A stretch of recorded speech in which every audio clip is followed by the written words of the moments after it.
Okay, it's chapter number 2, Student Days.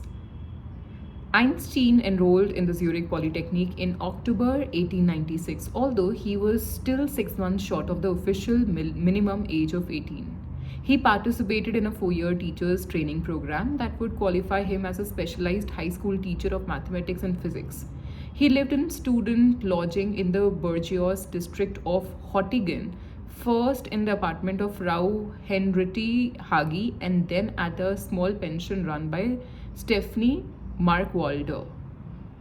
Throughout his 4 years of study, he lived on the modest income of 100 Swiss francs per month, most of which was provided by his maternal grandparents, the Kochs. Einstein's decision to enroll in a teacher's training program may seem surprising in light of his own unhappiness as a schoolboy in Munich. The joy he took in learning came from his informal education at home, not from his experience in a school with formally trained instructors. However, his teaching course may have been an attempt to reach a compromise with his family, which was in financial trouble at the time. The factory run by his father and uncle had failed in 1896, and most of the family funds were lost. Thus, despite Einstein's desire to master the frontiers of physics, he also recognized the importance of securing a steady income. Einstein did not abandon physics. However, indeed studying it seriously in the laboratory of the head physics professor at the Polytechnic, Henrik Friedrich Weber, who was best known for his contributions to electrical engineering. Yet, although Einstein admired the professor's achievements, he was distressed to learn that Weber, a staunch believer in classical physics, was hopelessly old fashioned, dismissing of all the advancements in electricity and magnetism since Helmholtz's discoveries of the 1850s. Once again, as in high school, Einstein relied on independent study. He read widely the works of Maxwell, Kirchhoff, Hertz, Helmholtz, and contemporary physicists. Einstein also benefited from his studies with his mathematics lecturer Hermann Minkowski, who would later prove instrumental in devising a strict mathematical formalism to support Einstein's theory of relativity. Although Einstein did not have a large social circle in Zurich, he made several close friends who would have a strong impact on his future. One such friend was Marcel Grossmann, a mathematics student 1 year his senior. Grossmann's father was a factory owner in Zurich, and Marcel was the product of a liberal Swiss environment. Einstein viewed his friend as a model student and relied heavily on his lecture notes whenever it came time for final examinations. Grossmann continued to come to Einstein's aid in later years, first by helping him to secure a position at a patent office in Bern following his graduation, and then by working on the mathematical calculations of the general relativity theory. Another of Einstein's closest friends was Michel Angelo Besso, a mechanical engineering student living in Zurich.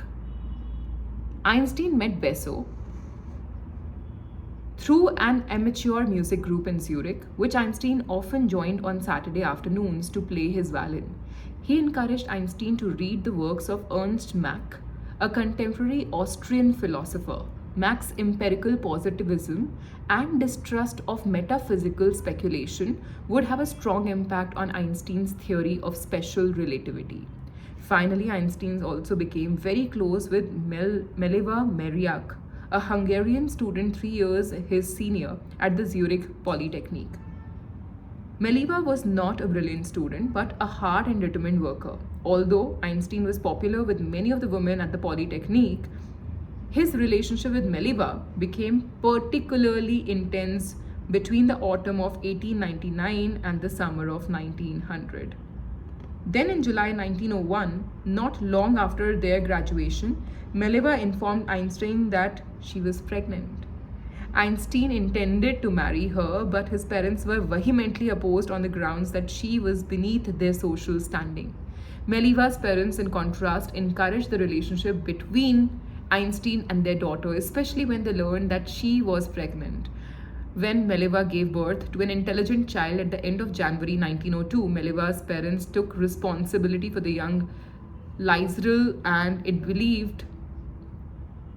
it is believed soon put her up for adoption. Although Einstein and Mileva remained on good terms throughout the pregnancy, it was not until January 1903, when Einstein had a secure and well paying job. Okay, what are you doing?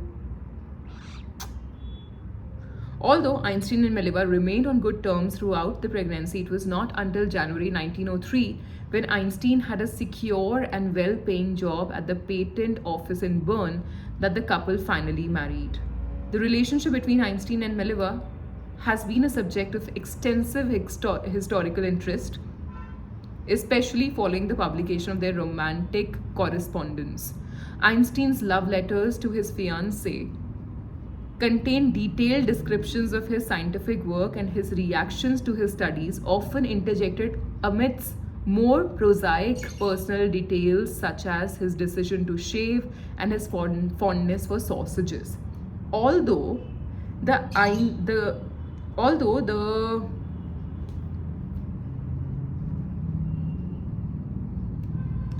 Einstein scholar Dr. Ivan Harris Walker argued in 1990 that Mileva was crucial in the development of relativity theory, it is unlikely that she made any significant intellectual contribution to Einstein's research. While Einstein referred in his letter to our work when discussing his latest ideas, this term was most likely a testament to his desire to involve her in his work, not to the actual fact of her involvement. It should be noted that Mileva did help her husband by checking his calculations and therefore participated directly in his research, even though she probably did not shape its development. In any case, historians agree that Mileva was one of the most important individuals in Einstein's life during his years at the Zurich Polytechnic and immediately thereafter. Well, this chapter blew me off. I didn't know about Einstein's romantic history. Oh my god. Stay tuned for more.